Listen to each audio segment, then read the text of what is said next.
No takže čaute ľudia, tak len aby ste vedeli, tak príbeh Stely dopadol takto, alebo respektíve pokračuje takto. Stelu som kompletne rozobral a to teda dosť veľmi rozobral a naložil do auta a doviezol som si ju domov. Takže ďalší krok bude poskladať ju a vybrať ju z auta, lebo auto potrebujeme používať, nemôže tu byť dlho. A už aj nadišiel čas, kedy by sme auto potrebovali použiť a nedá sa veľmi naplno, pretože tu máme tento zázrak. No tak, idem skladať. Čo som dal dole, tak je predný blatník, aby sa mi tu nezlomil, lebo to je predsa len taký plast. Zadný blatník, ten som takto demontoval, lebo keby bol trčal dozadu, tak sa tiež môže zlomiť. Čiže zadný blatník išiel tiež dole. Toto drží na jednom šroube. Mohol som dať aj ten dole, ale... No, takže to. Dal som dole výfuk. Riaditka som odmontoval. Myslel som si, že bude stačiť sklopiť, ale nakoniec som ich dal dole úplne. Predné koleso som dal dole. No a to je tak v skratke všetko. Takže idem to namontovať naspäť, ešte aj sedačku som dal dole. No, takže idem to zmontovať a budeme pokračovať v príbehu Stely. No takže, Stelu mám poskladanú, tak si k nej poďme niečo povedať.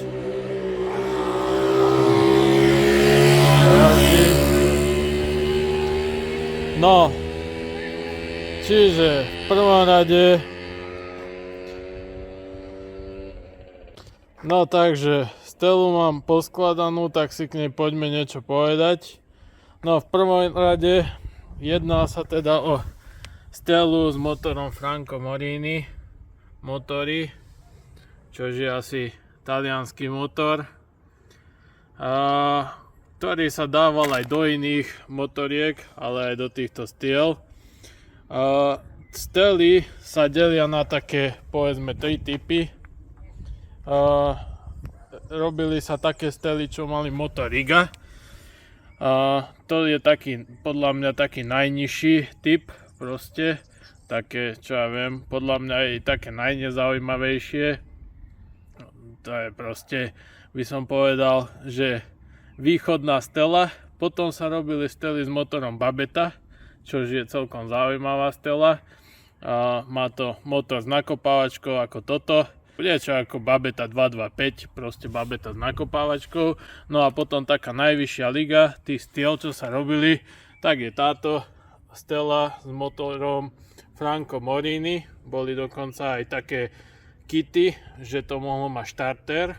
Ja som už takú Stelu v minulosti mal, Stelu so štartérom. Normálne to malo túto také vyvýšené a proste taký kit na to, že to malo štarter.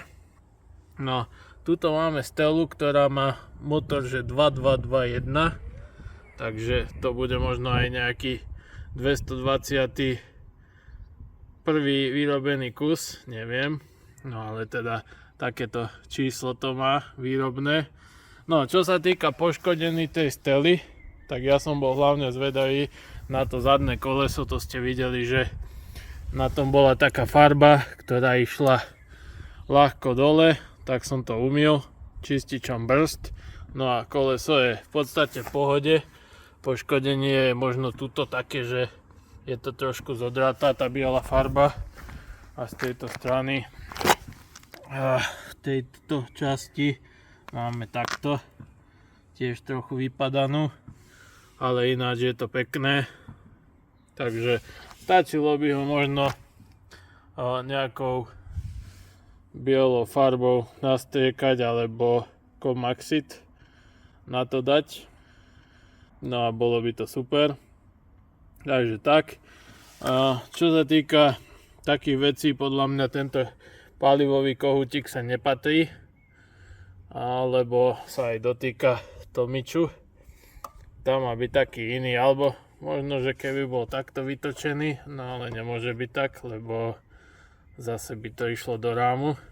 Toto ešte by mohol byť tu, ale to si nepomôžem.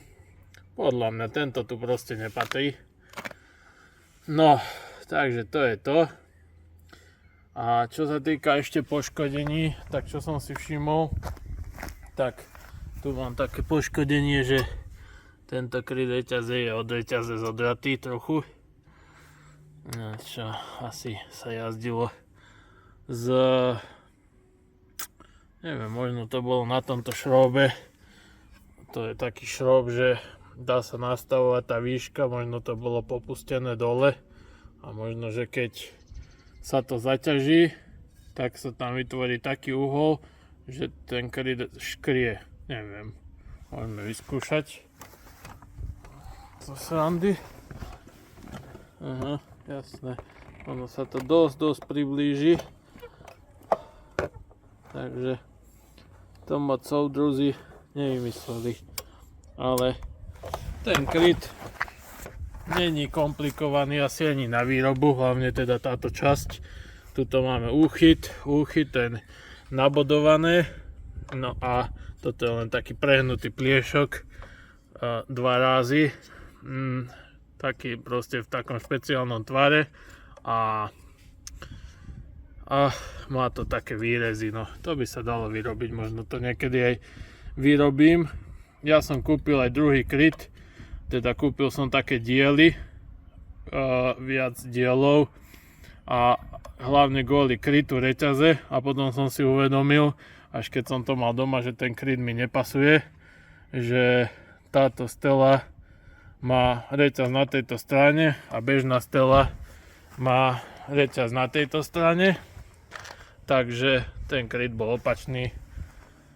Tak som si nepomohol krytom, ale nevadí, to sa keď tak bude dať aj vyrobiť a bude tam možno, že dobre spraviť aj taký tuning, že to trošku vyvýši, lebo toto není moc dobrý nápad, keď sa to dokáže dotýkať tej reťaze.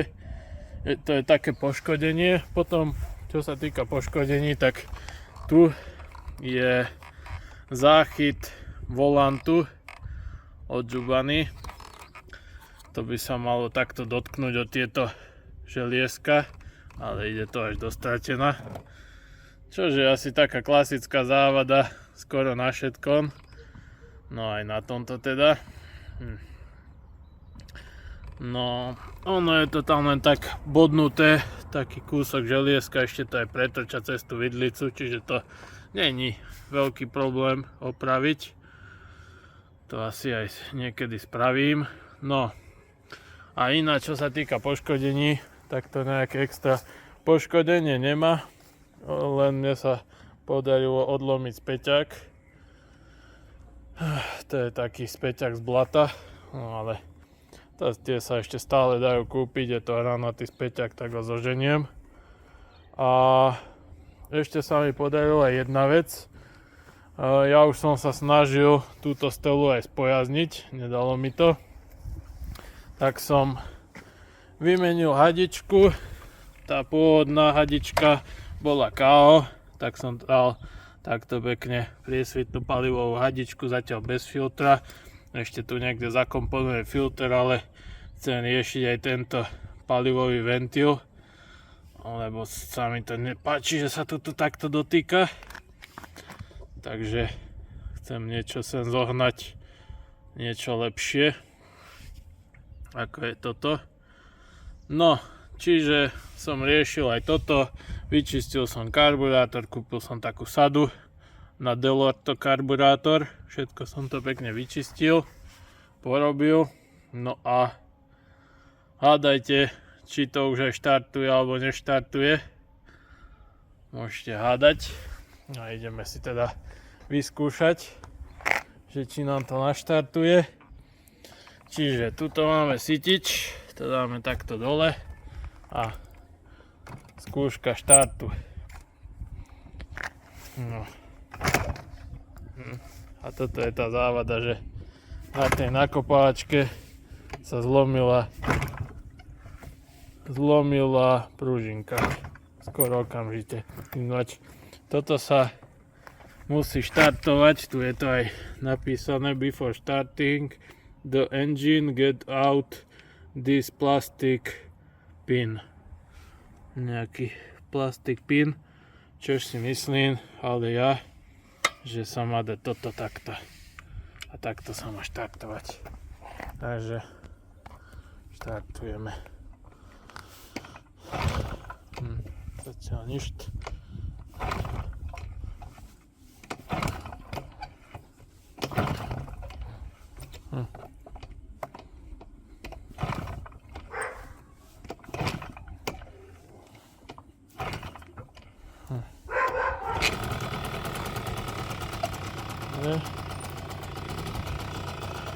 Takže už ste to mohli počuť, alebo teda možno aj nie, lebo to je moc tiché.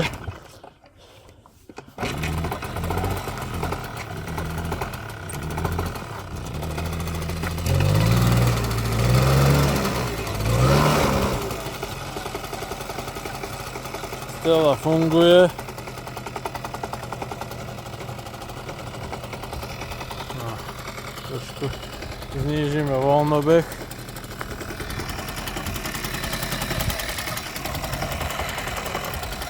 Trošičku uberieme voľnobeh. Čakať.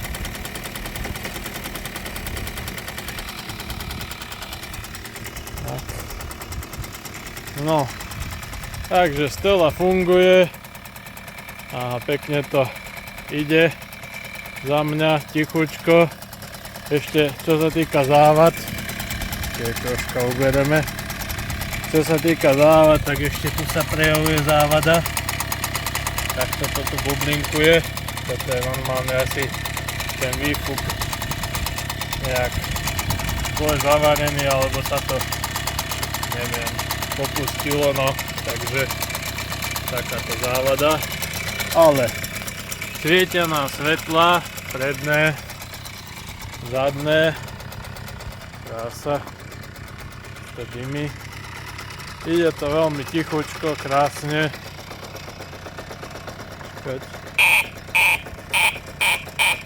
Prdítko, zúby. Takže tak. Akurát, že jazda na tom je zaujímavá. Ideme si ukázať, ako taká stela jazdí. Alebo ako teda táto konkrétna stela jazdí. Takže máme ulicu, čo je mierne dole kopcom aj. Tak ideme.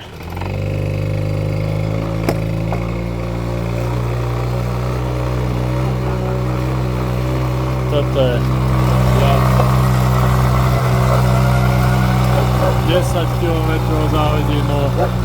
Rozbijame sa ale dole kopcom. 20,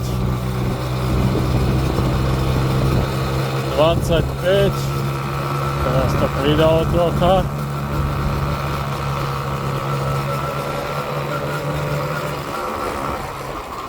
Dosiahli sme dole kopcom rýchlosť 25 km za hodinu.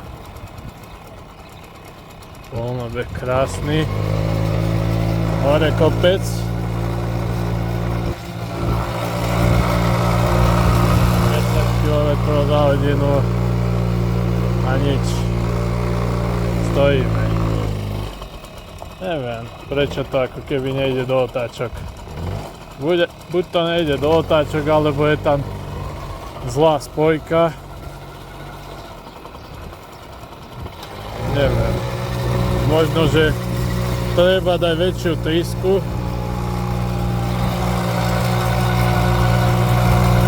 Ideme teraz hore kopcom, čo sme išli dole kopcom. 15 km za hodinu prúchy a lesa.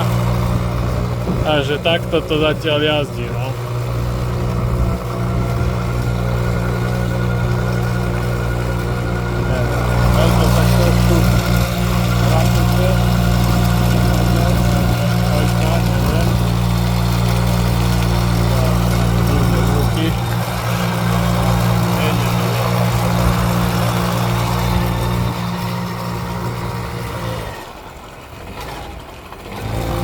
Problém je, alebo ja neviem, možno, že to treba aj výbruz urobiť, alebo čo, ale začal by som od takých zásahov, čo sú také najmenšie. Takže za mňa by to chcelo asi väčšiu trysku. Väčšiu trysku do toho dať. Možno, že iný karburátor. Možno, že iný karburátor. Je tam karburátor 14.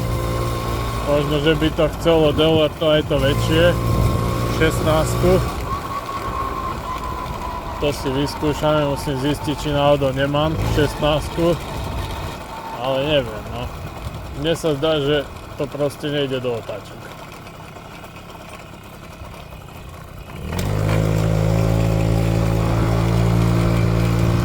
Tam to iba rieši motor a neviem, tá spojka, to sa na to ešte pozrieme.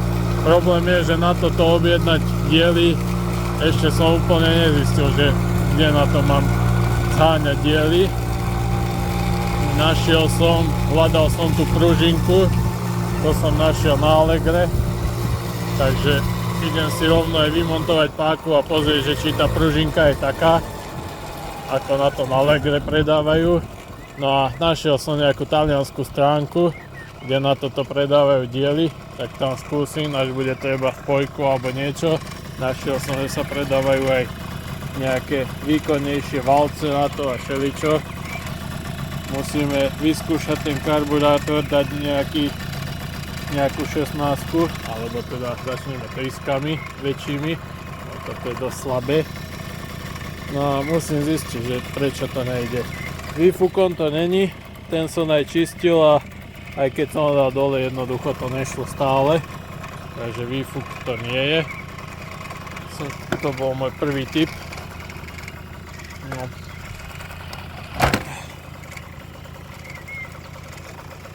Až niekto viete, prečo by to nemuselo ísť do otáčok, až máte nejaký tip, tak dajte vedieť. Voľnobeh je parádny, tam mi to troška preplavuje niekadiaľ, alebo proste objavuje sa tam kúsek benzín. Komora ako sa nedosadá. Celé to dole teda neviem, plastové také. Skúsime si pridať iba takto s kolesom vo vzduchu.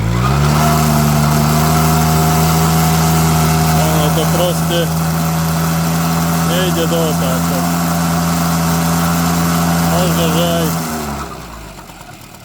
Možno, že aj spojka je problém, ale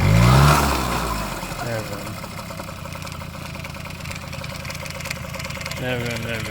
Každopádne teraz dáme dole túto nakopávačku a zistíme, čo to tam je za pružinku.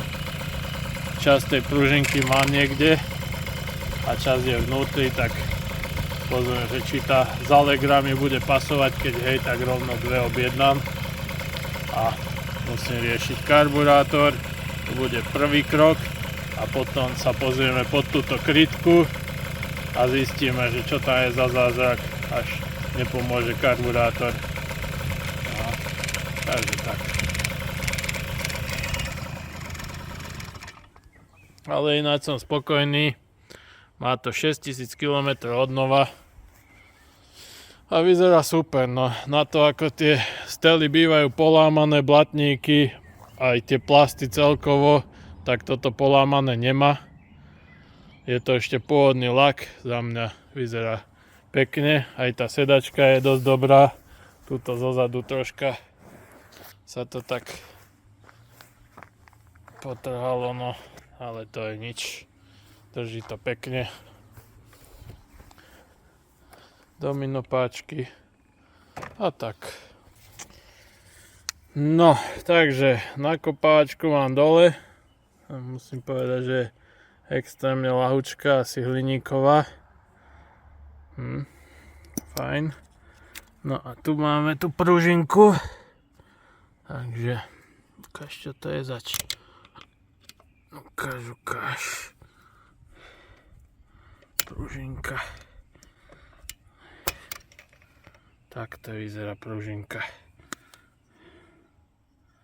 Takto to vyzerá. A ešte tam bola taká časť, čo bola tuto okolo tej nakopávačky sa dotýkala. Takže takto a ešte kúsok. No a našiel som aj ten kúsok, takže to bolo nejako asi takto. Takto. To nejako bolo takto. A k tomu takto. Toto.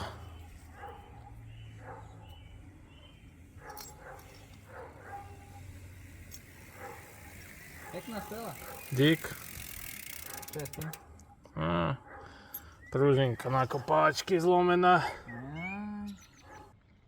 No a to je z tohto videa všetko. Musím teda zohnať tú pružinku na tú nakopávačku a potom sa pustíme do oprav.